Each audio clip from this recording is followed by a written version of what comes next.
Hello and welcome to Running for the Bus, presented by BKDMC, supported by Runna and hosted by me, Ben Kelleher. Joining me today is the Chief Operating Officer of the Abbott World Marathon Majors, Danny Coyle. Danny started off his career in sports journalism, is currently the Director of Urban Mud Events, who produced London's only 24-hour trail race, the Spitfire Scramble, and he travels the world with the majors. Not only that, but he's always down for lacing up his own running shoes too.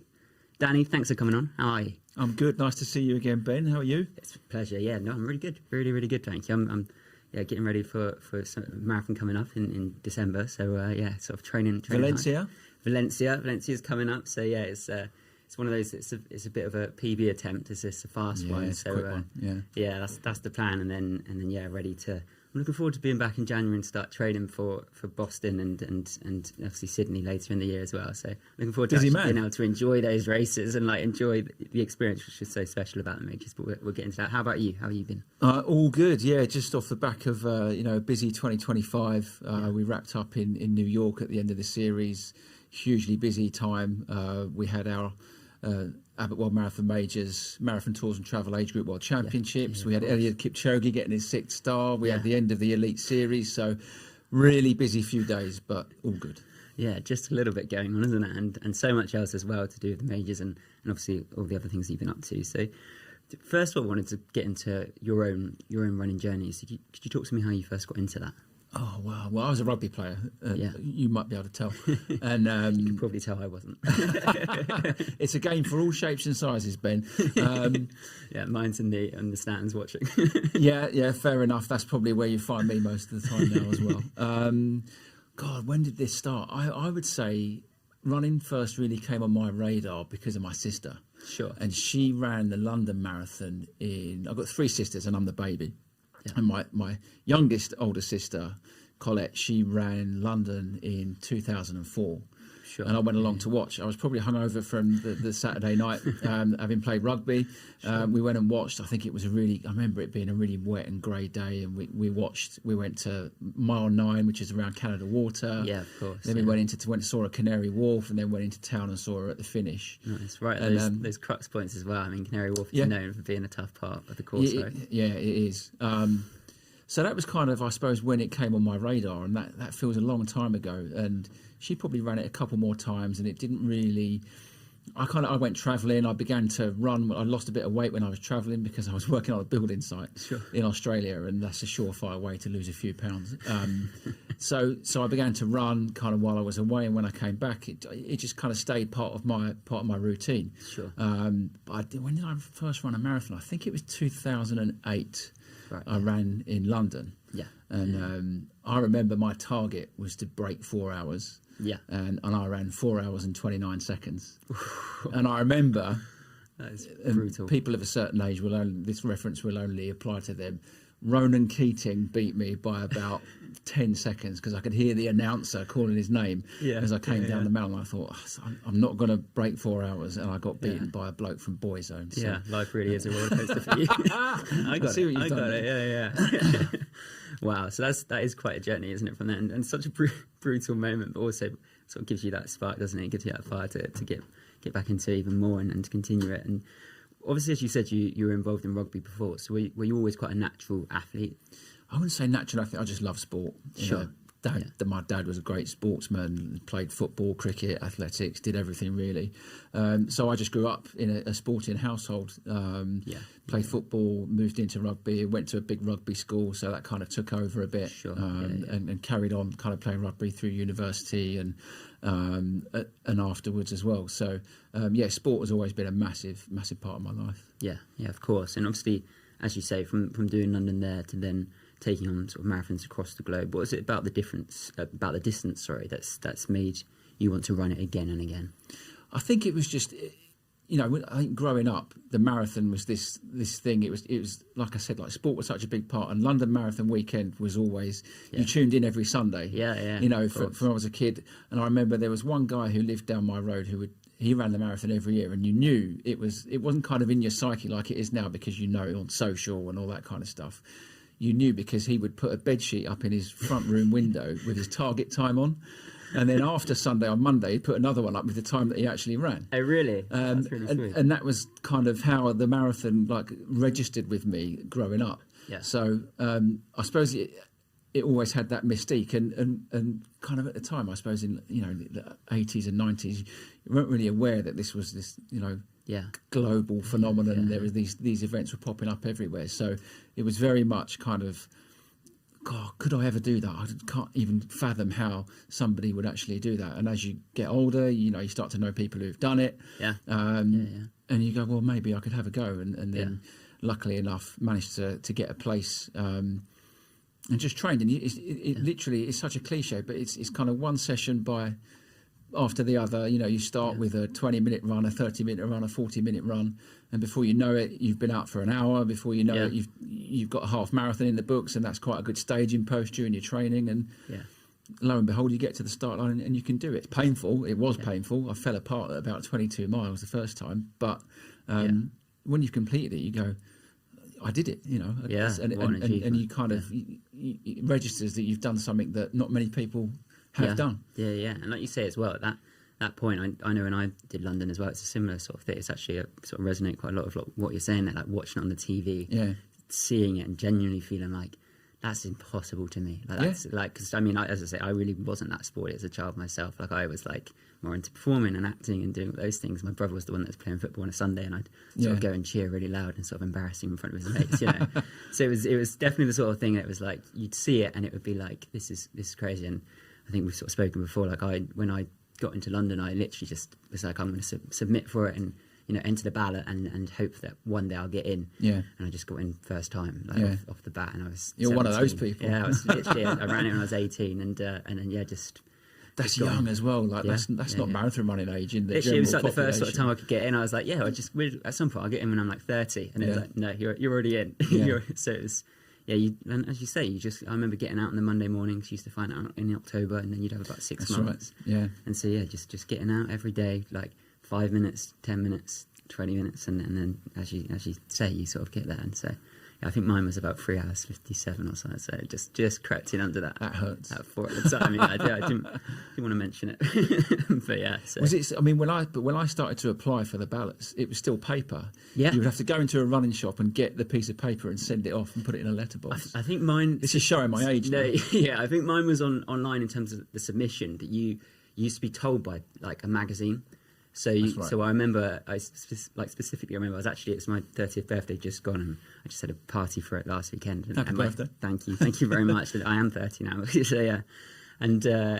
so looking at that, like some of my friends are there, and we were sort of talking about this because obviously I've got friends there who are like, elite athletes now, and I've got my friends from school there who are like, and they were like, oh, you must have done this for years, and all my friends were just laughing. They're like, no way. They were like, and they'd got this up because the day before I found out I got into London, it's sort of a long story, I won't get into all of it, but I was sort of just being a bit silly in my school common room, and people were dancing about on tables, and the tables just gave way. Unfortunately for me, all of my friends were filming it, and so they were sharing this video, and then they were saying about the fact that the next day I was walking back from school because I was in sixth form, and I was with my mate, and my dad rang me and he said, I've just got this magazine from London, and it says congratulations on the front. His said no. His said you haven't got in. Oh, your dad said yeah. His was like, you haven't got in. And he was like, so you'll probably have one on the way. And you could kind of hear the glee in his voice, like because he basically said to me, he was like, we'll both do it together if you get in. And so like we'll both enter it and see how we get on. And and then as I walked from the front door, there was my magazine on the floor, and you could just see quite clearly you're in, and that was the start of it. So, Well, we'll probably get onto it, but I used to write a lot of the content for those magazines. Really? So, I know them very well. Oh, well, I read that one back to front, trying to get as much as I could in. So back to more about yourself and your own running. Like you've ran in Boston this past year. Mm-hmm. What was that experience like? You did that with your sister, right? Yeah, it was epic, really. It was really nice to do it. She sort of had made her way through. She'd done London a few times, and then was conscious of the majors and decided to kind of do them when she was more aware of it all, through the course of my career and my involvement with the series. She kind of said, I quite like the idea of this. So she went and did Chicago and Berlin, and she eventually managed to get around the other races. And Boston was the last one left. And I appreciate that Boston is incredibly difficult for most people to get into, Yeah. and I'm in a very, very fortunate position where I was able to say, look, I might be able to, get you a place, and I would absolutely love to run it with you. So we're very, very fortunate from friends at the BAA to allow us to do that. Yeah. And it would be her 6th start, so that's why I said I'd really love to run it with you. So, Of course. it was an epic day. I really got it wrong, and she got it. She's very intelligent, very sensible, and I let my ego take over. Yeah. So we ran. I mean, we ran the first probably 10, 11 miles together, and she began to slow down a little bit. And I was feeling quite good. And so I turned around and said, "Are you okay?" She said, Yeah, go if you want to go. Yeah. Because we talked about, I'll finish it with you. But she said, no, if you feel good, like go and see what you can do. Sure. So I did. It was just way too early to do that. Sure. So I think first mistake I made was not sipping anything at some of the drink stations. Yeah. Second mistake I made was I just picked the pace up too quickly. Sure. So, and bear this in mind when you go there in April. Yeah. So I got to mile 16 where the hills start. Okay. I hadn't drunk enough. I'd gone a bit too quickly, so I started drinking too much. Sure. Stomach issues start to come, just feel really full up and bloated, and just couldn't take the hills on at all. Oh, But we looked gosh, at our splits afterwards, and at one point I'd got 7 minutes ahead of her. Oh, wow. Yeah. She beat me by 10 minutes. So that's how much I fell apart. Yeah. We didn't see each other I when was she gonna went say, past. did you see it? Yeah. I got to the finish line, and She saw you and was like, well, she said she didn't see me. But, I finished, and I think I ran 4:15, 4:25, something like that. Still And, great. Still really great, especially in Boston. And, I was happy with it, but I was in such pain for the last 10 miles. It wasn't an enjoyable experience. Yeah. And we have a camera crew everywhere, World Marathon Majors doing some content. And course, they filmed me coming across the line, and then our director, Pat, who I've known for years, he went, "She kicked your ass." And I was like, "Oh, no." She's at the finish. But I think it worked out well for her, because all week she's met Ted Metellus. I don't know if you met Ted, the race director of the TCS New York City Marathon. Amazing guy, spends hours at the 6-star 10 all the time. And you would have spent some time with him in London. And she'd been saying all week, "I'd love it if Ted was there to give me my medal." I was like, "Oh, thanks very much." But I just ran the whole race. So she got there, and I think she said, "Where's Danny?" And Ted was like, "He's not here." So she got her moment with Ted. But nice. But as a race, and like, you're in for such a treat, because the way I think, I hadn't run one of the majors. I've only done London, and then Boston's the second major that I've done. And I've done some others. I've done Loch Ness. I did Edinburgh. Yeah. So I wasn't. I hadn't done a race with that much crowd support for a number of years. Yeah. So that was the first thing. It was phenomenal. But also, I think this is probably unique to Boston, is I felt like the way they support the runners is the way a football fan supports their team, or the baseball fan support their team. It's that fervour, and that they're actually on your side and willing you on all the way. It helped when the weather was the way it was. So you run through a lot of neighbourhoods. There's just barbecues, there's beer. The atmosphere was absolutely phenomenal. Yeah, I think that's such a big thing about like the major races as well. Is that atmosphere, is that experience, like we were touched on before. Like people obviously definitely can go to majors and get times and get PBs, for sure. I have before, but I also think there's actually something really special to actually enjoy at those races. And like, for me, like going into Boston and Sydney, I'm perhaps not going there for like a time. I really want to enjoy that, and I think there's something super special in the majors that you just don't get anywhere else. Like it is special in so many ways. But I think there's a very specific. It's probably true of Sydney as well. I was lucky enough to be in the lead car, not this year, not 25 but 24, when they were undergoing their final assessment, and that's hilly. Yeah. And so it probably is one to enjoy, but also run it a bit strategically, which I didn't do in Boston. I think the thing they've got in common is that you need to have the right strategy so that you're not in pain, so that you can enjoy it. Yeah, some people can really run that course as well, like quite like people like, obviously Rob's been on the show before and talked about it. I think he got his PB there this year, and then it was, there is something in there that you can, if you understand the course, and that there's definitely something you can get. But for me, I think those ones you've got to enjoy, specifically because obviously Boston will be my 6th star, so I really want to enjoy that experience, and absolutely, the combination of all of that. So there's so much to take away from it all. And like, what are your running goals maybe going forward from there? I think at some point I would love to get round the majors and complete them. I want to run I want to run a sub 4 on a course. Yeah. During the pandemic, we have this event called the Global Marathon within our virtual platform, the Global Run Club. Yes, yeah, and in November 21, and I've got one like the medals. You can get like a medal. that's right. Yeah. Me too. And so I ran that was the first 26.2 I'd done for 8 years. Oh, really? So I ran that, and people were like, "How on earth are you going to do that on your own?" I couldn't imagine, like, no crowds, no this, no that. And I went, actually, there were quite a lot of advantages that I enjoyed. Yeah. I had my own bathroom.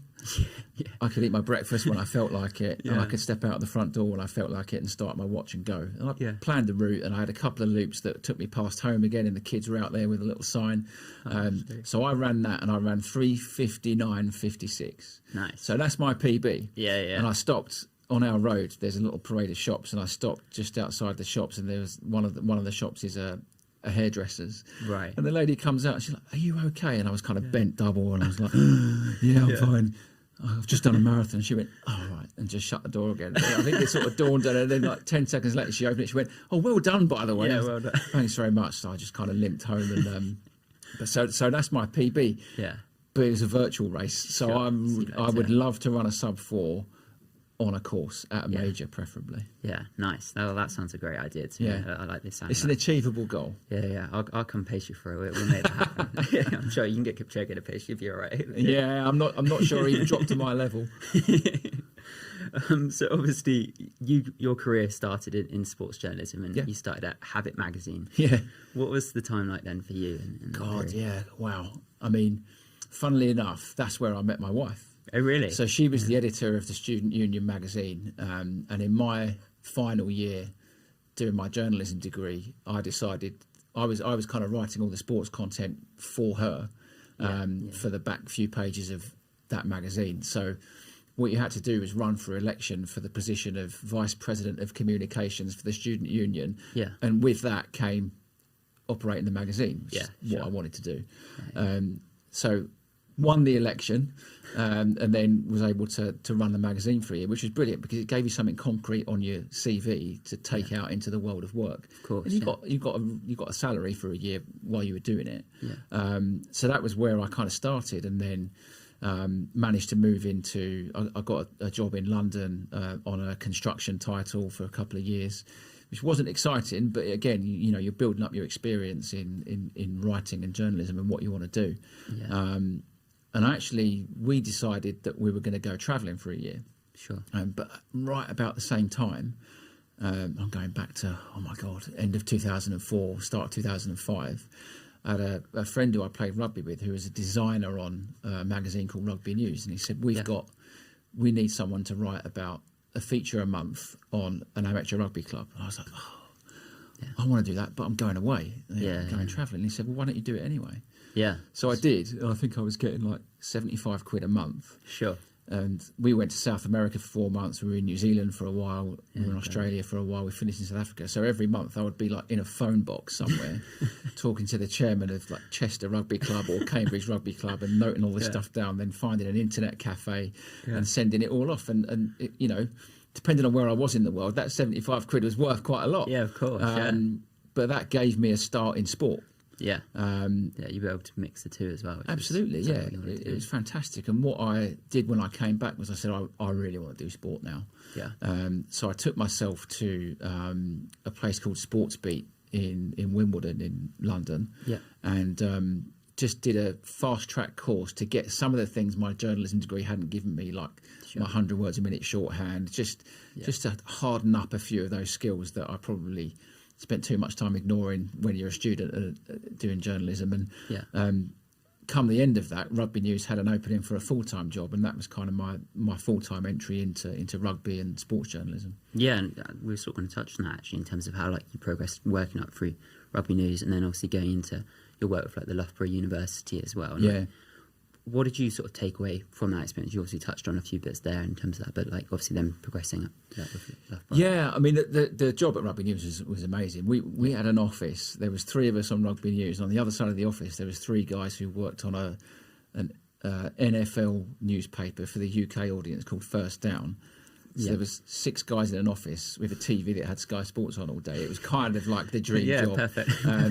But these things don't last, and we were actually owned by a much larger media company that owned the independent newspaper, and when that changed ownership, kind of the party was over after kind of 2 or 3 years. So I moved on, went to Loughborough and sort of saw the other side of it for only a short period of time to work in like on the PR side of all of their sports and sports science operations. So it was fascinating. I mean, the facility, it's a phenomenal place. It's an incredible sporting kind of institution, really. And some of the names it's produced over the years, student athletes are well known. So I did that for a short time, but journalism was always, and magazines was kind of the passion. So an opportunity came up then to get back into magazines and to launch what became Men's Running Magazine. So obviously that was like the first running magazine just for men at the time, right? Yep. Yeah. And so obviously you were sort of making your entrance as such into the running content arena. Like, what brought you then into it from there? Like, how did that transition work, and why did you want to do it? Well, so we're talking about kind of 2010. So I think I'd done London, I'd done Edinburgh, and then I'd done another London. So I'd been bitten by the marathon bug. Sure. And I think you need that sort of passion to edit a title like that. And you need a sort of team of people who all sort of believe in the concept of something that has got a slightly different voice, and it's really exciting to do something from scratch. When we launched, it was part of a small company that had launched Women's Running Magazine in the UK, a highly successful one in the States that my boss now, Donna, actually started in the States. But Women's Running in the UK had done really well straight out of the gate. Not a far distant second to Runner's World in terms of the size and the scale and the sales. So Men's Running was the next progression for them to launch, and I was lucky enough to get the job to do that. It was a great time. You know, it was a blank sheet of paper, so you kind of form the voice of that title and the person you wanted to talk to. Put that out. And obviously then from there, like, you've managed to sort of progress from that and take a lot from that experience, I'm sure, on the way, right? So there's definitely so much that you were able to do. And it was around that time as well, I think, that you created Urban Events Limited. Right? And obviously they founded the Spitfire Scramble, which... That's right, Well, actually, like, the inspiration for that was, I think it was 2012, or maybe in 2011, at Men's Running, we got invited by Adidas to go and do a race called the Thunder Run, TR24, which was up in Staffordshire, in Catton Park in Staffordshire. And they said, do you want to get a team of readers together? It's this 24-hour thing. You take it in turns, and it's great fun. So that's what we did. A couple of us from the office went, and we got a few other guys together from all around the country. And it was brilliant. It was good fun. You camped on site and you ran and had a great time. And didn't really think any more of it at the time. Then I think probably the following summer, for whatever reason, I was going out for a run. I just didn't want to run around the roads. I was like, I want to get off the road. And there was a park near me, Hornchurch Country Park, that I'd been to as a kid hundreds of times, but never really sort of gone and rediscovered it as an adult. And once I was kind of a runner. So I just got in the car and drove there and ran. And as I ran round, I was thinking, this is perfect. This is perfect. Like, we could do a 10K here. And then I thought, actually, it's a bit too narrow for a lot of people, but if it was 24 hours and only one person in a team was going around at a time, this works. Love how you went from 10K to 24 hours. It was a bit of a leap. I mean, I spoke to a chap who was running one somewhere else at the time. He was doing like a 12-hour enduro, and he said, "This is the first event you've ever..." I went, "Yeah." He went, "You're taking a bit of a leap to go from like nothing to a 24-hour." I said, "Yeah, I know, but I just feel like it's going to work." And the park itself was the former home of RAF Hornchurch. So Spitfire squadrons had flown from there. There's still some bits and pieces in the park. There's some old defences, and the car park is where the aircraft used to disperse. So it's got those kind of echoes of it. And the whole area is Hornchurch was well known for that sort of its history in that regard. And I actually went to primary school there, and I was in the Spitfire house in a school that's just over the road from the park. I've probably still got the piece of paper somewhere where I sketched out the logo and wrote the name. And it was that night. I came home from that run that night, got my notepad out, and went, I think this is what it is. Yeah. And then it took me another year and a bit. I left men's running. I went freelance, which is kind of how I got sucked into the orbit of London Marathon, and then launched the event in 2014. Yeah, that's made. So obviously, like this is like the 11th year that it's been running now. So it's really picked up pace in that time as well. And yeah, it's incredible really to have that just be out on a run and come up with that idea, and then just from there, like to have something that's been running so successfully and gaining in popularity. Yeah, but we all say it, right? Like most of the best, if you want to clear your head, go for a run. If you want to think about a problem, go for a run. Yeah. And if it's neither of those things, go for a run, and something might pop into your head. And it was kind of a bit of all three, really. So it was an adventure, and it still is, and I still think it's got a long way to go. But it's the community loves it. Yeah, and I bet it sounds like a real community event. Those sort of events as well. Like I've sort of found doing like 100k and stuff this year. Like you come to the pit stops and you see the people, and the environment is really nice. It's like a really nice community to it. And it's a bit more relaxed. You're not sort of rushing through it and grabbing your cups and stuff like that as much as you might be in. That's right. Yeah, well, some of the teams, some of the runners are like that. But yeah, on the whole, it's got that blend of running and sort of festival feel, which is where the camping element comes in and families stay, and and it's very much like a family effort to run it as well. My uncle came in to support us at the start, and now my kids are old enough to help at kind of t-shirt handout and all that sort of stuff. So my second daughter was actually born on the weekend of the first event, which is another story entirely. I got a phone call at about 9 o'clock at night. I was about to go off on my bike, and we had like 200 runners. Nobody really knew what they were doing. And I had some fresh radios to take to my Marshall points. I stuck them in a backpack. So this is the first. This is the first year. This was 2014. So I went to leave like race HQ, and I was just about to disappear around the corner, and I heard someone shouting my name. It was my brother-in-law. I turned around and cycled back to the marquee, and my sister was just looking at me. She went, and she had a phone in her hand, and she went, "Laura's gone into labour." And I went, she didn't want me to tell you. And I was like, well, I mean, that's okay. Thanks for telling me. So I basically just said, does anyone know what they're doing? And everyone looked at each other and went, not really, but we'll make it work. And that was it. I missed it. So I missed the first one, really. After that, I think the baby was born about 8 minutes before midday on the Sunday. Wow. Had you sort of been expecting it at all? Was it around then, or was it just... Well, she came a little bit early. So the funny thing is, we were at registration probably on the Friday. There was a team, I can't remember where they were from now, but one of them was a midwife. Sure. And she looked at my wife, she went, that's very low. Really, and my wife just went, oh, no, I've got maybe she was sort of 3-4 weeks away. So we were like... so in your head, you were like, we've got a bit of a safety net here. Yeah. But it's been such a shock. One of the jobs she did was to load the medals into the back of the car, which in hindsight is probably not the wisest thing she could have done, because that could have been what started her off. But... it's a story to tell. Yeah, well, I mean, those are the ones that sort of build you and give you that kind of experience in sort of crisis management, so to speak. Because suddenly you're thrown into a situation where you have to rope in the team and have to really work together. And as you say, it all worked out in the end. It did. And it all worked out everyone knows Neve now. My youngest, she's 10 or 11. I'm going to get this wrong. She's 11 now, and people drive in and tell like, oh, it's the Spitfire baby. They all know she's the one that was kind of born when the event was born. So Oh, nice. So I'll look. I want to come and do it at some point too. We'll book you in. Yeah, sounds good. I'll look out for Neve as well. And so, like with your role, what's sort of changed in that time? Like, are you still sort of quite hands-on and involved in it yourself? Yeah, very much so. From organising entry platform, trying to keep the marketing going with socials and all that kind of stuff in and around my job, and then operationally. It's a case of going through the list of permissions with the various stakeholders, council and Forestry England, which part of the course goes through. Organising security, organising the caterers, organising medic, first aid. I'm very fortunate. My sister, who we talked about earlier, she's an intensive care consultant, so fortunate that she can dovetail as our kind of medical director, and luckily with the network that I've got through World Marathon Majors, if I need to pick the phone up to somebody in London to say, oh, we've got this, we're thinking about how we can improve medical provision. It's in July, right? So it's going to be hot. Yeah. And they say, well, this is what we do on London Marathon scale.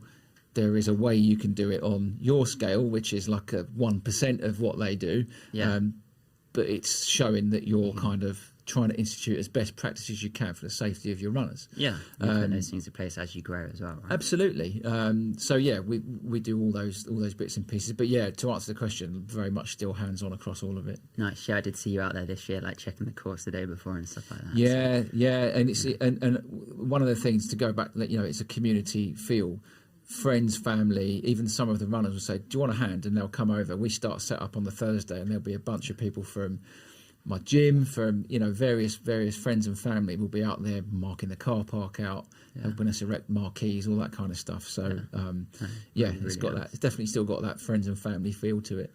Yeah, I love that. I think that's super important, and I think that will remain throughout. You see it in races as they get bigger, and you look at like places, look at the majors, and you look in like Boston and places like that, and in like New York, when you go through like the different suburbs, you still see those communities that have been there right from the beginning, right? So as it grows, I'm sure that will just expand. I mean, it's true. I mean, if you drive through the entrance, or pick up a bib or a t-shirt, or run past a Marshall point, or just have a general question throughout the course of the weekend, you will have spoken to somebody related to me to do one of those things. That's kind of the way it works. I love that, and you've sort of touched a lot there on what people can expect from it, like that community aspect, that friendly and sort of fun aspects. Like what else would you sort of say like people can really take that maybe is slightly different to say like a marathon or like a 10K? I think one of the things I hear a lot, and going back through the years, is actually people who've turned up not knowing what to expect from themselves in terms of how many laps can they. The lap's about 5.8 miles. Yeah. And they might come up to me afterwards and say, "I have never run that far in my life. I can't believe I just did that." Yeah. And some of the solo runners are a different breed. The accomplished ultra runners, and what they can do is just mind blowing. Yeah. But some of the stories that you hear from people who've gone, "I've never done anything like this, and I just did 50k in a weekend. I can't believe it. I would never have set myself that target." But you do it in a team environment. It just doesn't feel so hard. There's a novelty factor, I think, for the night laps when you're putting a head torch on and you're going out and there is nothing else out there. So it's got that unique value to it, I think, for a lot of runners who will go away going, "I've never done an event like that." Yeah. And that's why they come back, because it has that. It's a unique spot on the calendar, particularly for a lot of the running clubs in the area. We've got Havering 90, East End Road Runners, Harold Wood, East London Runners, Eton Manor. The list goes on and on. Sure. It's a fixture on their calendar. Yeah. The likes of East End Road Runners, they look after a water station for us. They've probably got 50 people on site. Yeah. And they set up almost like a field kitchen to feed everyone and keep everyone going for 24 hours. And that's so good, isn't it? Yeah, but it's an important fixture for them now. Yeah, of course. Yeah, like it's sort of set in their calendar. Yeah. And to have that group, like when you're running and that support around, must be super amazing. There is something about being out there for that long, actually. I think when you're on your legs and stuff. I was saying I did the 100 this year at Race to the King, and yeah, I did the 50 the year before at Race to the Stones, and sort of just ran it like a bit like a marathon, to be honest. Yeah. Just 100 miles, 100k. 100k, yeah. How long did that take you? So this last year when I did the 50k, I was just out there on my own, and I just sort of ran it, and I think I came like fourth from the day. Like it was a great little bit of fun. And then this year, That's serious. Yeah, wow. To be honest, I wasn't taking it serious. I really I'd literally gone there for the fun. I started at the back of the pack. I was chatting to Tasha, who from Black Girls Do Run. She'd been on the podcast, and she told me to come and do it. And so I was talking with her, and I was like, "Oh, I'll just set off with you, and we'll just take a bit of time." It's only the last aid station. Somebody said to me, they were like, "Do you want us to fill your bottles up on that?" And I was like, "Yeah, all right." I was honestly, I'd already been to like the toilet. I was just taking my time. Yeah. And they're like, "Well, you do know you're like fourth." And I was like, "No, I didn't know that." Like honestly, in my head, I was like 200 odd, and just sort of ran it in. But yeah, this year I was doing the 100, and I sort of said to a couple of friends of mine, I was like, "Why don't you do it as well? We'll all run it together." And I thought maybe we might run it a little bit faster than we did, but I'm also pleased that we stuck together the whole time and enjoyed it. So we were out there for about 16 and a half hours. Oh my gosh! Which my parents had come along, and they were sort of like ice cats, because it was like the hottest day of the year as well this year, and so they went.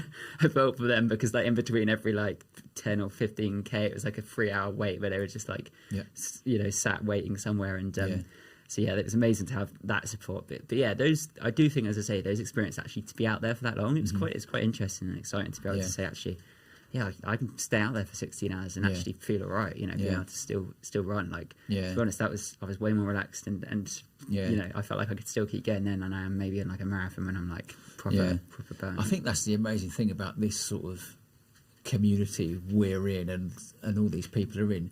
It's still, in the grand scheme of things, there's not many of us like people like us. And it came home to me when we were in Berlin for the 2025 event, and we did a small feature on a gentleman called Cedric King. Yes, you might be familiar with sort of Cedric's story. He was a very high-ranking soldier in the US military, and lost both his legs and suffered severe damage to one of his arms in Afghanistan in a explosion. And he's picked up running and stuff like that. And I spent about an hour like you and me now, I spent about an hour with him before the race. And one of the things that sticks with me is when he said, I am part of a community of people who chooses to do hard things. And the point he's trying to make is, if you are in that community and you do those hard things, it's very hard to feel like you want to give up in other areas of your life when things get a bit difficult. So I think it's a good message to take.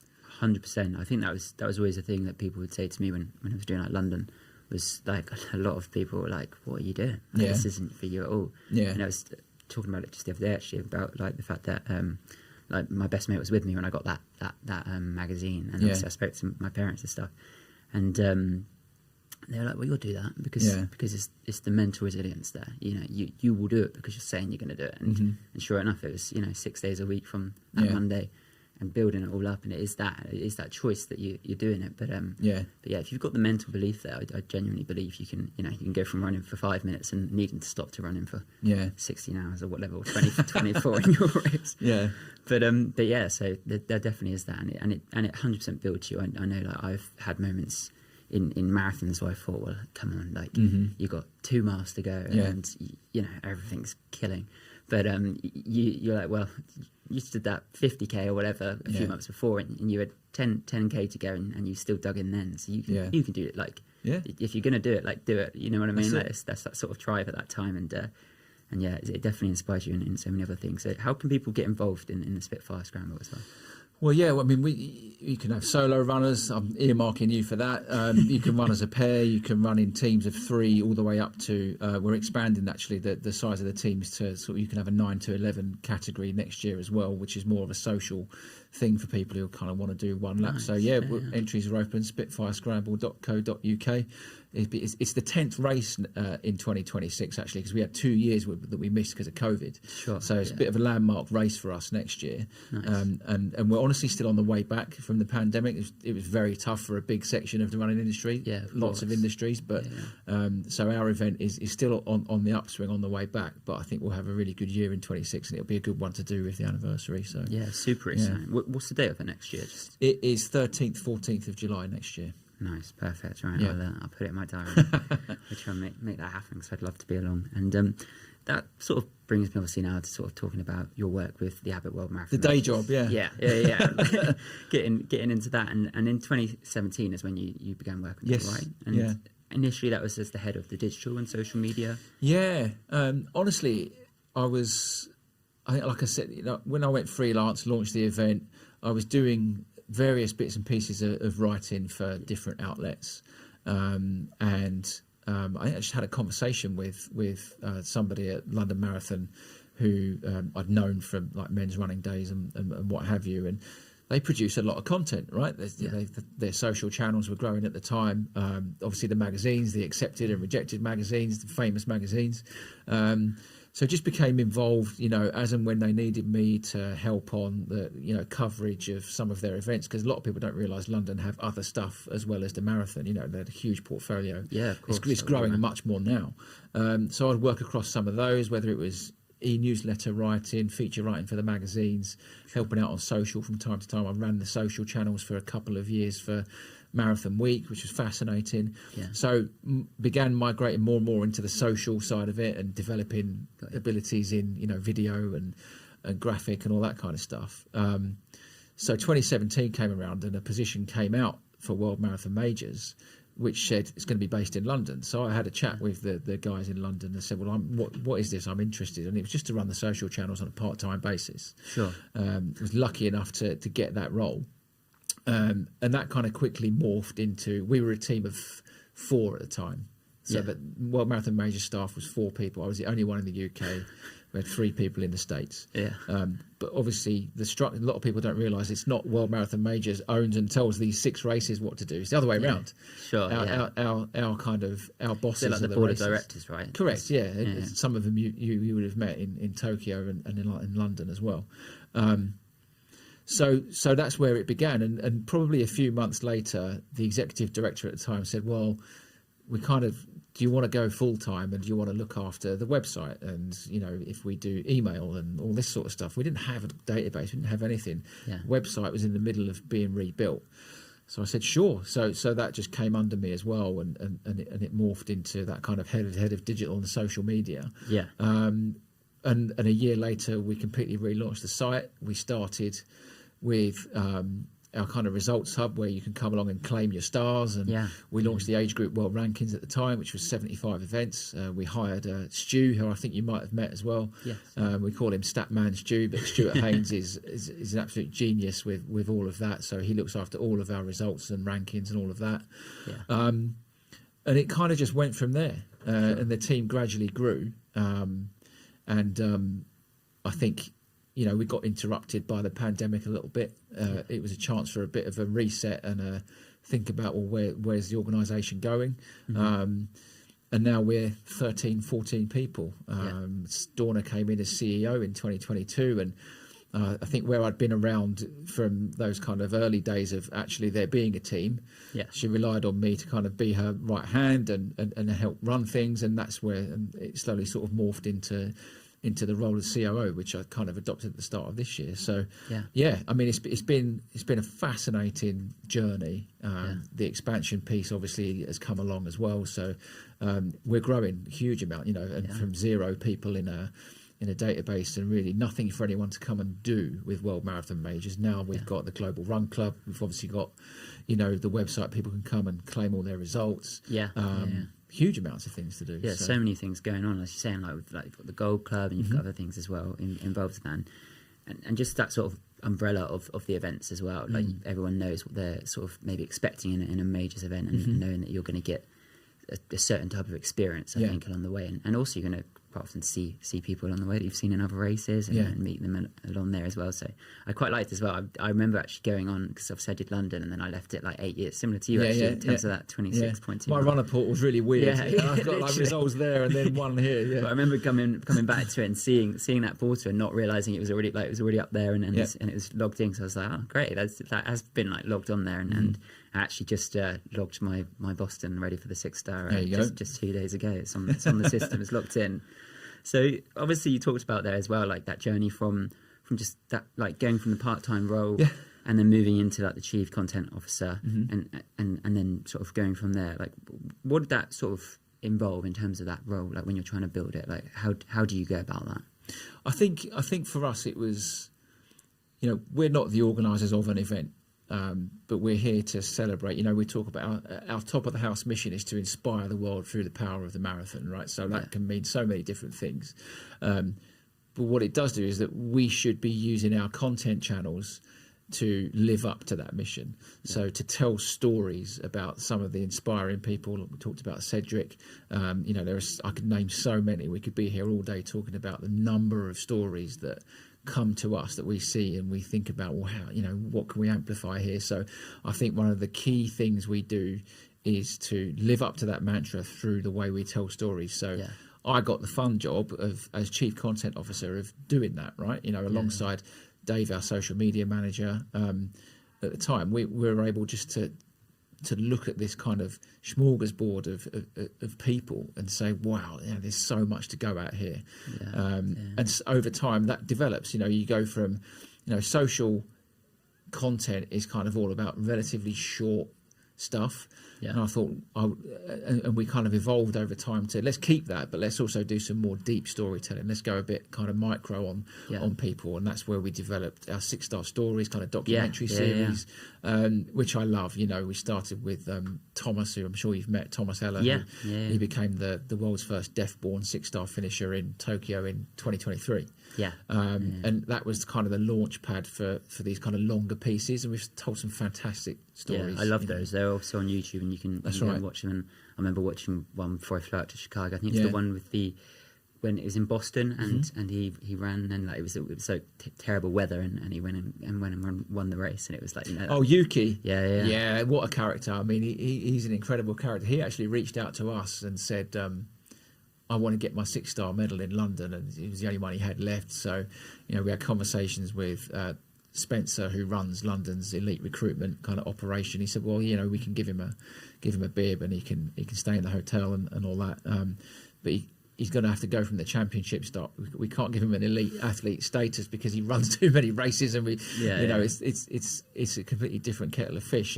And Yuki, just being the way he is, he just took the challenge by, you know, with both hands. And you know, his story is incredible. And that 2018 Boston race is just, we probably won't see anything like that again. Him, Des Linden, you know, two of the most unexpected winners, certainly in my time. I think if you go back through 2026, will be 20 years of Abbott World Marathon Majors. I don't think there's been a shock race like that. No. Probably Shalane Flanagan in 2017 in New York is probably the other one that you would look at and go, that was a little bit unexpected. But just what happened on that day in 2018 is phenomenal. It made it the cult one of the era. others that sort of comes to mind is obviously Savannah Sannon in London, and when she sort of came back, that was one of those that shocked me. I always talk about the fact I was watching it on the TV, and then I was obviously going down to the finish line.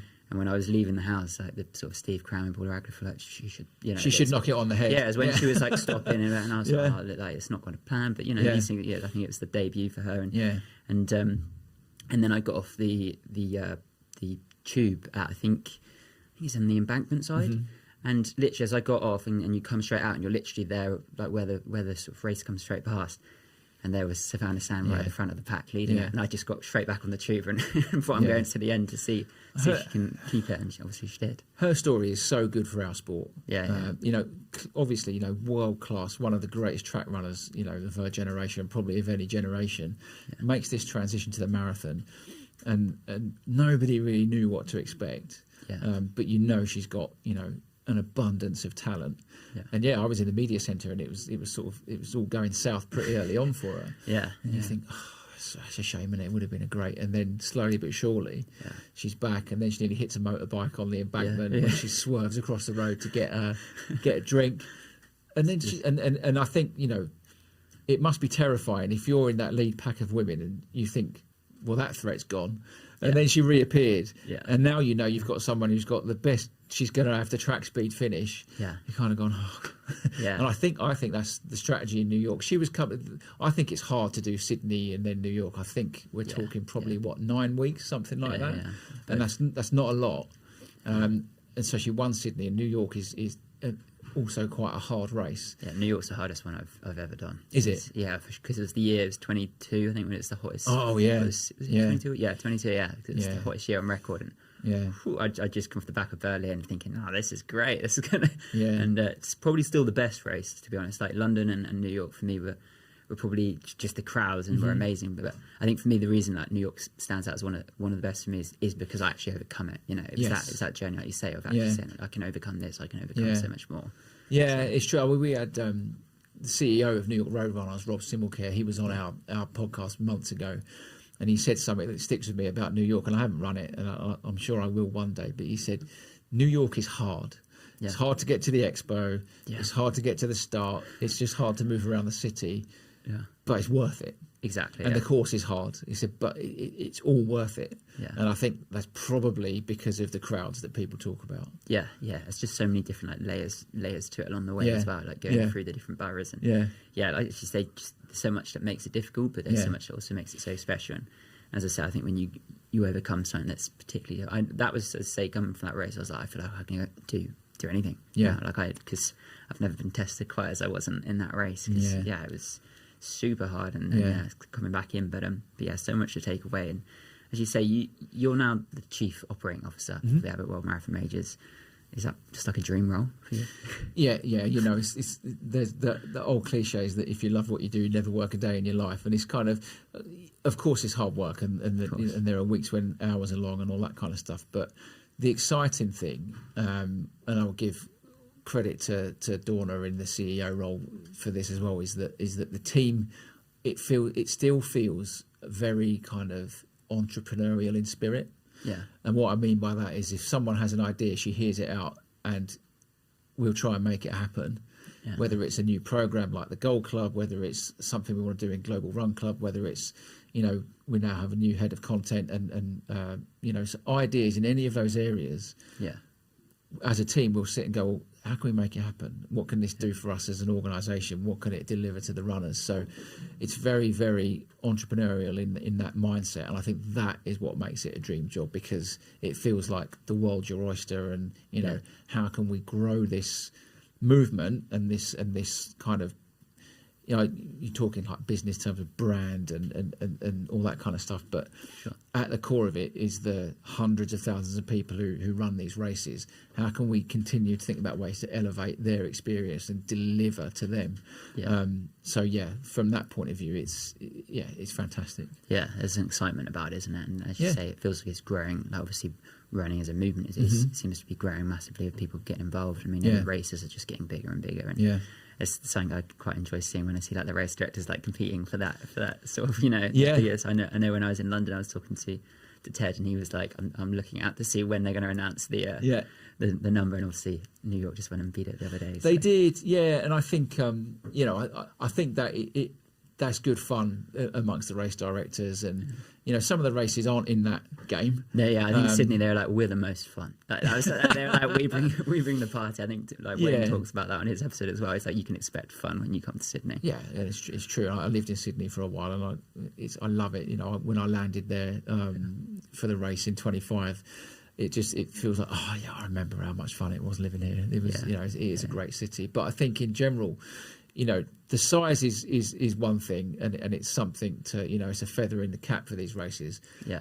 But what I would say about all of them is that they are so focused on the quality of the experience and the delivery of that experience, from the quality, you know, expo, bib pickup, start, finish, you know, aid stations and all that stuff. That remains the core of why the majors are the majors. Yeah. The size comes from the popularity, and then they figure out, well, how can we give this to more people? And they're always working on that. As well as that, right? But the actual experience is the core part. 100%. And I think you definitely get that. You know, whether you're running in a major or you're seeing it, you want to be a part of it. Yeah. I know that for sure, and seeing that. So your role itself, like, what does that involve now for you? Like, given where you are? Yeah, I mean, I still kind of hover over our content team and there as kind of an ear and a helping hand in the way that all of that part works.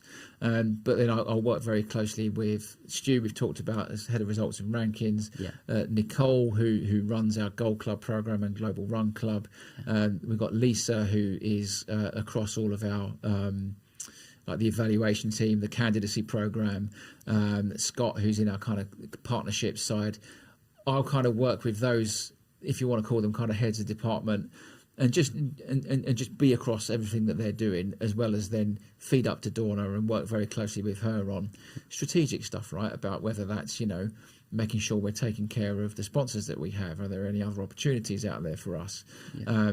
And running the business from a you know, financial standpoint, from an operational standpoint. Yeah. So all of those pieces really kind of come under my role. So it's a bit of everything. Yeah, sort of covering all of those. And with that as well, like, what makes the Abbott World Marathon Majors so special to you? I think it comes back to what they represent as the pinnacle of the sport. Yeah. I think that it comes home to you if you stand at one of our expo booths, or if you interact with runners at some of our Gold Club breakfasts and stuff like that. They regard these races as the top tier. Yeah. And we haven't done that because we've just said, well, these are the majors and they're the best. Yeah. They're the best because of what they deliver and how they do it, and the expertise they've got in each of their teams. So I think that is what makes the races special. And then as a collective, there's just nothing else out there like it. There's obviously, the Super Halves is a great initiative at the half marathon distance in Europe, but the majors is that North Star for so many people now. You heard Kipchoge say it after New York. He was sitting there looking at his 6-star medal and he said, I feel like a real marathoner now because I've got one of these. And of course, you're a real marathoner if you've gone and done a race with 400 people and you've covered 26.2 miles. And that is absolutely true. But I think what he meant by that was that after, he ran his first major in 2013. So it's more than a decade it's taken him to get one of those things in his hand. And I think that's where he was emotional at the finish. I was lucky enough, I say lucky enough, I had the job of getting the race directors down to the finish line together. It was like trying to herd cats to get them there for this photo moment. So I was fairly close to it. And you just saw him well up and you saw the tears come down his cheeks when he had that medal. So I think that is what makes him special, that what that journey means to people. And you see it all the time. You would have seen it at the 6-star tent in London. That's the unique thing about this organisation, is we've created something that means a huge amount to people. Yeah, absolutely. I think we're actually going to touch on that just in a moment in terms of the medal and the journey that people have and being there to witness that. And as you sort of touched on there, like, I think one of the things you mentioned earlier on is about the fact of, being a kid and watching the London Marathon on the TV. And like, you've had that experience, I've had that experience, and lots of people listening and watching this will have and will do in the future, and have that experience when they're growing up. And each of these races is similar, in terms of people in Chicago, if they've grown up with that race, or in New York, or in Berlin, or Boston, obviously being, so iconic over that period of time. And I think that's often the thing, is like, as well, people really resonate with those races because they've grown up with them, they've seen them, they've wanted to be a part, they've been inspired, whether they're on the street or watching at home. And so then to be able to do that, and to be able to then take on those races around the world and see how much each of those races means to the people in those locations. Absolutely. I think often that is also what that makes it so special, right, along the way. And as you sort of touched on as well there, the majors have the 6-star medal, which I've obviously mentioned before. I'm beyond excited to finally be earning mine in Boston next year. That was always the plan. That was always what I wanted to do. You deliberately wanted to... That was always what I wanted to do.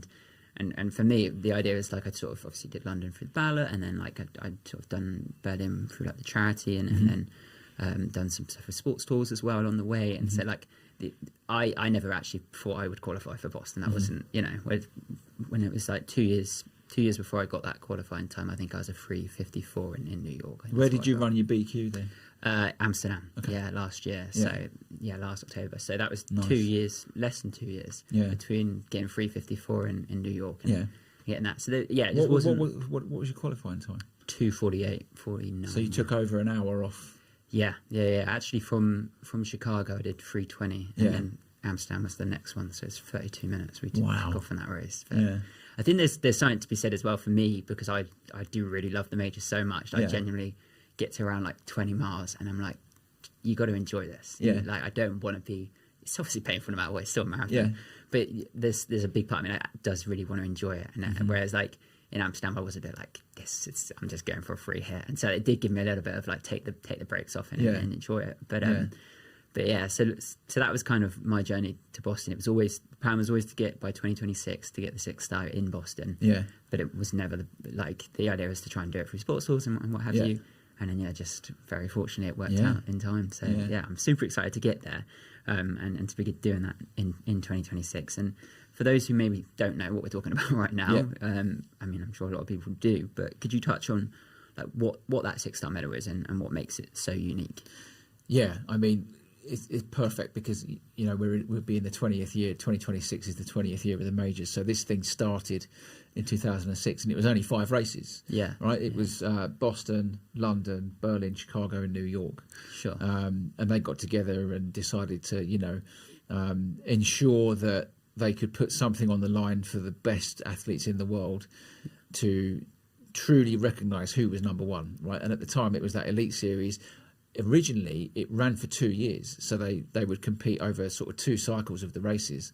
And then as things evolved, Tokyo came along in, I want to say 2012.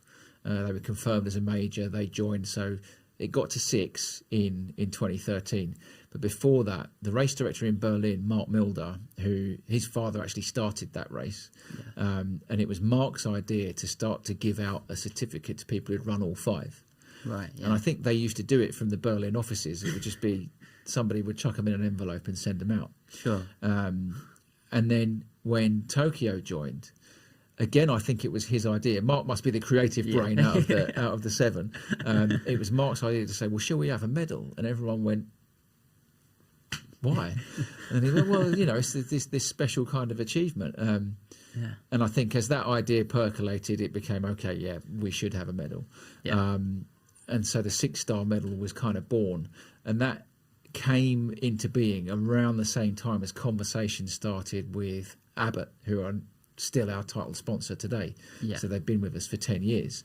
And then, of course, when you have a sponsor involved and they have such a good affinity with the marathon and what it represents, and how as a company how they're all about what your best health can kind of help you achieve. Yeah. Well, how do you celebrate that moment? Well, you can't just mail this thing out to people. Yeah. So that's when I believe, and Judy, who predates me as a member of our team, and she's kind of the mummy of the 6-star movement. Yeah.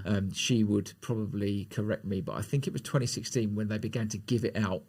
Right. At the finish line. Sure. And that is now sort of, you've been part of that operation in London. So that was where it really took off. And you've then got this stream of runners walking past with their London medal or their Chicago medal or whatever it is. And they, off to the left or off to the right, they'll see this tent and they'll go, well, what's that? Yeah. And so many people now, well, how do I get one of those? That's what I got a lot of. Exactly. And now you've got people going past, I'll see you in 2 years. I'll see you in, and so it's developed a complete life of its own from there. And we came out of the pandemic and no one had been able to get to Tokyo for 3 years. So 2019 we'd been in Tokyo, and Tokyo was always the biggest cohort of 6-star finishers, because I think where we have 3 US races, 2 in Europe, we've got a kind of natural slant towards where the bulk of our audience is or was. So they would kind of naturally leave Tokyo as the one that was furthest away towards the end. But it also, so it became quite like the one where most 6-star finishers were stacking up. And then that just took off after the pandemic, because there'd been this built up thing. You couldn't run there in 20, you couldn't run there in 21. They didn't have a race in 21, and then you couldn't go in. They had the race in 22, but only for Japanese residents, and Kipchoge went in 22. And so 23 came around, and we'd just seen this build up. So we were like, well, it's going to be like a Guinness World Record of 6-star finishes. It was over 3,000 people at the 6-star tent. And this is where like the family of the majors and the operational expertise really comes in. So we had Ted, we had somebody from Boston, we had the Berlin guys, we had Nick Patel, the CEO of London Marathon, all mucking in. They're all unraveling medals. They're all organising the queues of people, and they all helped to pull off that operation. And in Tokyo, it's split on 2 sides of the road as well. We've got these runners going 2 directions to get their medal. So it's a real operation that needs thought and planning. And that showed us just how, we were back at that point, and the demand for this journey was just going through the roof. Yeah, and it's just grown so rapidly, hasn't it, in that time, and like the support behind it. Well, as we sit here today, there are more than 15,000 people are on 5 and just need 1 more. Yeah. Wow. So there you go. It's amazing, isn't it? Yeah. Like that idea and that sort of, and again, that leads back into what is behind the majors and that sort of entrepreneurship. Like to be able to do it, like it's just grown massively from there. And it really is such an amazing achievement. It's a journey which spans across the world. Countless experiences along the way, whether they be in the race itself or in the whole weekend. And a marathon itself really does have so many journeys that you go on throughout the actual race, and those medals are so special. And this year, as you say, it was an honour for me to be able to share that moment with so many people, to be able to sort of give that medal to somebody who has had that journey along the way in those 6 races, it really does mean so much. And do you think it, like, personally, I remember saying to you on the day, like, this feels like the happiest place on the earth, right? Like, you know what I mean? Yeah, well, they always say, if you ever lose faith in humanity, go and stand at the finish line of a marathon. And I think it's true. And it is. I actually got caught out this year in London because you might... at the Gold Club, Chris Miller, who leads the sponsorship from Abbott, he likes to give out the challenge coins. Got the coin. And so he gave them out to everyone at our Gold Club breakfast in London. And then I'm standing at the finish line at the 6-star tent, and a lady comes through and she went, "I've been carrying this." And for people who don't know, like, if someone pulls out this challenge coin and you don't happen to have yours, then you've got to pay a penalty, whether it's a drink, and obviously it wouldn't have been a drink at the finish line of the marathon, or do some press ups. So she had me down on the floor doing like 20 press ups at the 6-star tent. So it is the happiest place on earth. I would challenge anyone to tell me otherwise. No, I'm in complete agreement with you for sure. And I actually did have my challenge coin with me that day. I did say you could have caught me out as well. I know. I could have been racking up the press ups. I had it there. I did say to Chris, I was like, just so you're aware, if you're going to try and challenge me, I've got the coin. I said to him afterwards, at lunch and that. He was like, I won't do it to you. I won't get you. And just over a year ago, obviously, we know Sydney became the 7th major. And I spoke about that with the race director, Wayne Larden, on a previous episode, and lots more as well. What did it take for Sydney to be crowned a major? Yeah, well, I'm trying to think now. When did they join the process? I think it was 2022. So, like, to go back even further than that, our expansion project, if you like, began in 2017. Yeah. So that was when we struck an agreement.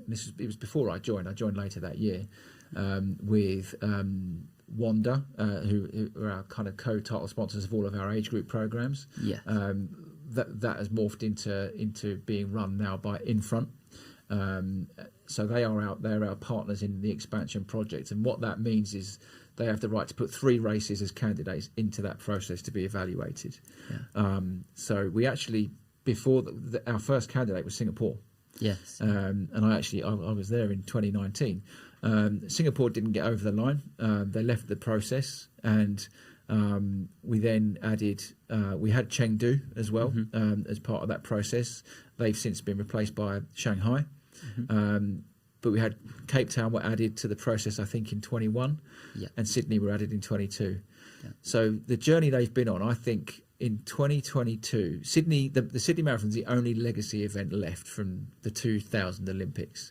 But what it had become was a festival weekend.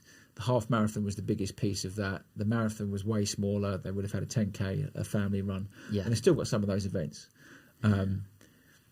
But the decision to insert them into the process, when Infront wanted to do that, was what triggered their growth. So they then got a full understanding from us and our evaluation team about what it would take. And from a high level, kind of broad strokes, you need all the political support you can get from local and regional government. You need the course, which takes the political support, and you need the runners to turn up, right? And you need all those things. And our kind of list of criteria looks at all those things in detail, right? There's over 100 of them. We don't share them like publicly, but it's everything you can think of that goes into creating a mass participation event, an event on major scale. And so Sydney, came along, and I think probably the first year they might have had 4,000, at the most 5,000 finishers. Would have been a very small event. I think the following year they grew to something like 13. And the following year they were over 20,000 finishers when they finally got their second pass. So, I mean, Wayne would have told you, but it takes all of that operational excellence that we've talked about. It takes a lot of marketing to get your runners. And I remember Wayne talking about, he said, we've got to have a conversation in Australia with half marathon runners. Because the culture there was that's the pinnacle. And so they had to talk to those runners and say, you know what, this is it. This is where you want to be. But to make them want to do that, you've got to create an amazing experience. Absolutely. And I think that's what Sydney were really, really good at was, yes, they've got to tick all those operational boxes. But some of the things they've got in their favour when they're trying to sell this to people is Sydney.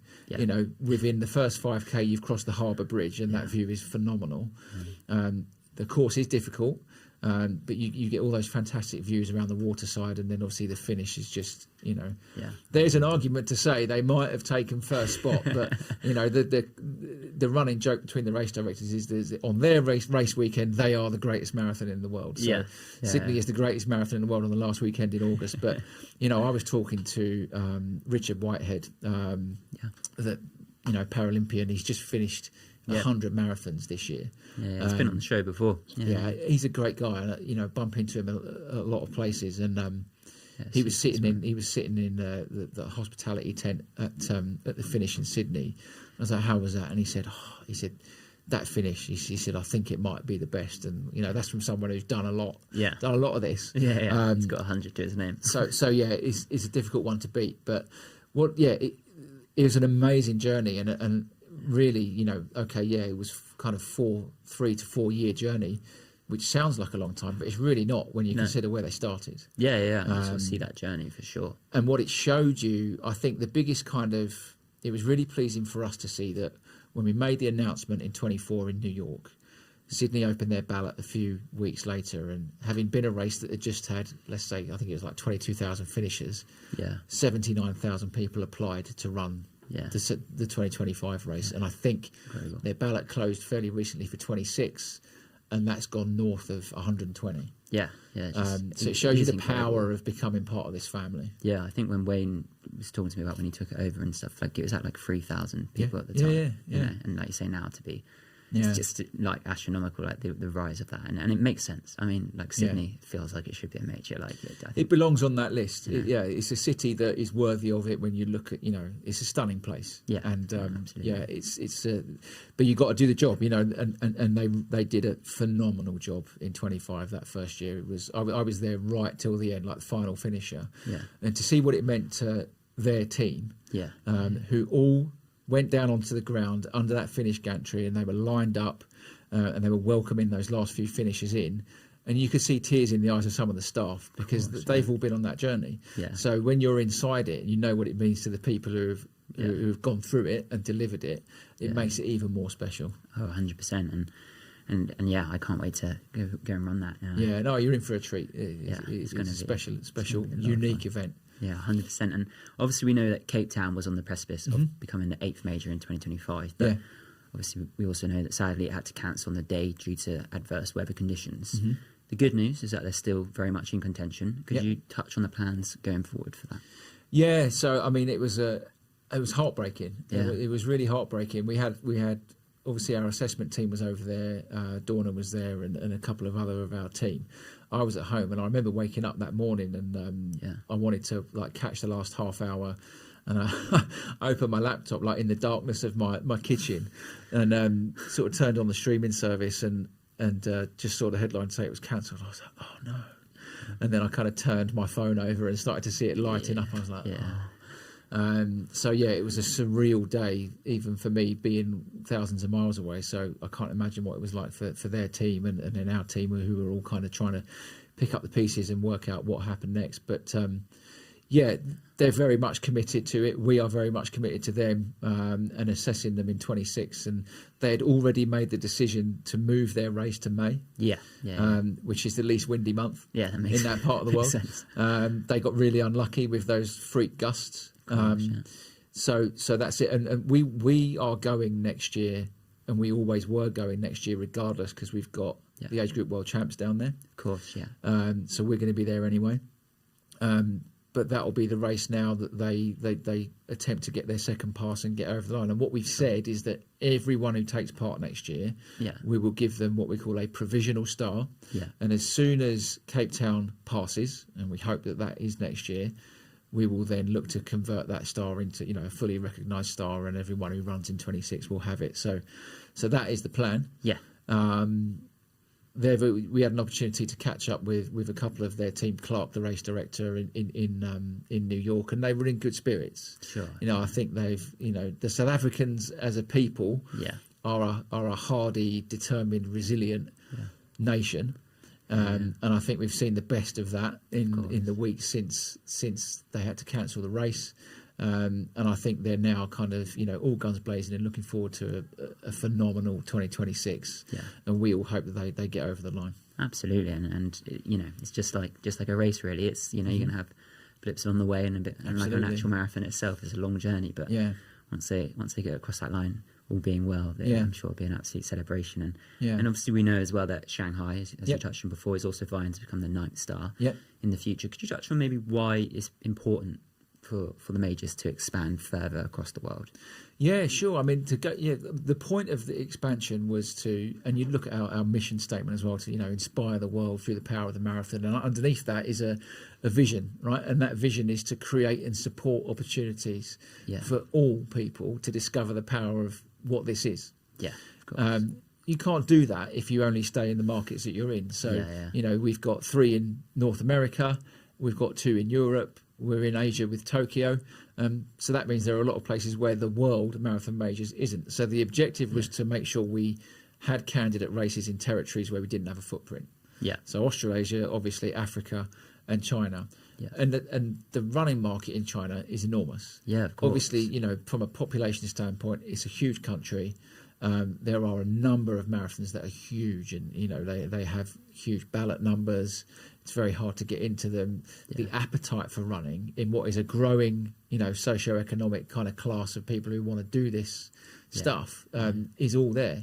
So it makes total sense for us to have a candidate race in that market and in that region to be able to live up to that kind of vision and mission that we've got. Yeah, no, absolutely. I think, as you say, and as those markets have grown so rapidly and so much, there's definitely a totally valid reason. I think there's absolutely people there will be, I'm sure, pining for it and wanting that to be the case. So. And there's we have this conversation with the community a lot, and I think it was very similar when Sydney was first brought on, and perhaps with Cape Town as well, was that a lot of our runners who are in, let's call them our traditional markets, said, well, that's really far away. Yeah. Well, it is far away for you guys. Yeah, but it's really far for them to come to London. If someone in Australia wants to do the 6-star journey, 7, 8-star, 9-star journey, they've got to go all over the place all the time. And so to deliver a majors level experience in a new market is important as well, because it's not necessarily about all of those people in those markets wanting or needing to go on the journey, and we hope that they do. But it is also about giving them that major and that badge of honour, if you like, in their own backyard. To really make it the World Marathon Majors, right? That's right. I totally see that. And obviously with that in mind, we know that the aim there would obviously be to get to that 9 star. Yeah. Is that likely to be like the limit there? And maybe could there be a special medal at that time, do you think? So we've said that the aim is that we will have a second milestone at 9. Sure. So the 6-star medal stays, and it stays for the original 6 races, and then the 9-star medal will be for all 9. So we certainly hope that that's the case. I think then that's good growth. That puts us in 3 new markets. That allows. We've got to give that time to mature, and we've got to see how that develops. And the question we get asked all the time about, well, will you stop? Will there be more? What will you do next? And the answer is we're really focused on this expansion project as it is right now, to get to 9 races and to get the community engaged in that next kind of that next story of inspiration. Right, we've talked about all the stories, the 6-star stories, documentaries, and all of that. Yeah, we've seen. I think 10% of the field in Sydney in 25 were getting their 7th star. Wow, which is really reassuring for us. Which said, okay, people are buying in. People will carry on this journey, and we're pretty confident that it will be the same as we continue to grow. And it's not about moving the goalposts. It's not about taking the 6-star medal away. It's about celebrating that as a journey, and then hopefully the 9-star as a journey as well. So, absolutely, in that journey. 100%. Well, it's super exciting to see where that goes and to be a part of that. And finally, that actually brings me to my last question. And we ask this to everyone who comes on. And for you, I would like you to think about it maybe in a point of view from the majors journey. Mm-hmm. What would you say to somebody who says to you, 6 or even 9 marathons? I could never do that. I can't even run for the bus. Yeah, I think my first piece of advice to somebody who had that mindset is just to go and stand on the side of the road. Yeah, go and do what I did in 2004 and stand in the rain at Canary Wharf or Canada Water or whatever city you happen to be in. It doesn't have to be a major. It can be another event, because your journey can start anywhere. Yeah. But I think that's where you'll find that seed of inspiration, and you can do it. Absolutely, yeah. You can then go and get a training plan, and the first run on that training plan might be 20 minutes. Yeah, and just start off just like you did, Yeah. just like I did. And as you Yeah. said, that inspiration, that seed of inspiration can take you so far. We had a coach who used to work with us when I was at Men's Running, and he described that process as the layers in a cake, right? Yeah. You just got to start with the first one, and eventually you end up with something that's that thick that you just have to start with that first one, and who knows where it can take you. I love that. Thanks so much. And yeah, when you get through to the full cake, you can enjoy it along the way, right? Absolutely, yeah. Thanks so much for coming on, Danny. I Pleasure. really do appreciate it. It's been absolutely fantastic talking to you. Same. Thank you. Thank you for listening to this episode of Running for the Bus, presented by BKDMC. Thank you to our guest today, Danny Coyle, our deliriously mad challenger, Fiona Forward, Runna, and the podcast rooms for their support. You can get 2 weeks free runner coaching using the code BKDMC. Head to the Ben Kelleher DMC Insta now to find the Tread playlist, the Rookie Runners training plan, information on how you can become a deliriously mad challenger, and lots more. And if you enjoyed the show, well, what are you waiting for? Hit follow and you'll be notified every time a new episode drops. We'd also love to hear from you, so do drop us a message or leave a review. See you next time on Running for the Bus, where you can listen and watch on the run, on the bus, or whilst you're running for it.